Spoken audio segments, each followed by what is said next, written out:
a man took out 2 coins to buy a bottle of ice-cold cola. But before he could enjoy it, he turned around and saw his student drinking tap water. The grocery store had soda, but water was free. At that moment, the man felt a pang of sympathy because these kids came from poor families. They had to wake up at 4:30 a.m. every day to help their parents pick crops. They would rush to school, walking several kilometers, only taking off their sweat-soaked work hats when the school bell was about to ring.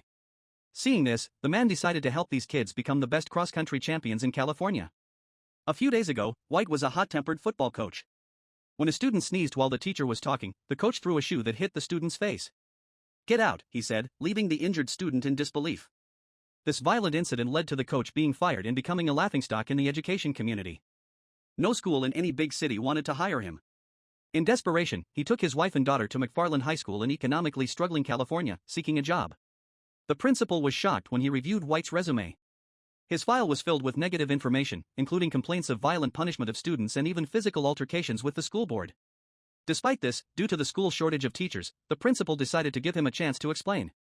When asked about the likelihood of another outburst, White, desperate to survive, promised it wouldn't happen again. Hearing these assurances, the principal was relieved and finally offered him a job as an assistant football coach. However, on his first day back in the classroom, something unexpected happened before Coach White could even take attendance. The children's mothers called them home to do farm work. White tried to keep the students, but no one respected his opinion. The students ran off quickly, with some even openly mocking that White's name was fit for a vegetable market. Despite this, Coach White kept his promise to the principal and didn't let his temper take over the classroom again. He simply asked all the students to run a lap around the field before ending the class. One student named Johnny, who fancied himself a football player, refused to run the lap. But to White, Johnny's skinny frame didn't seem suited for the field. As expected, in the football game, Johnny, who had been so full of himself, was quickly knocked down by the opposing team's big players. In the second game, he was again ruthlessly knocked to the ground.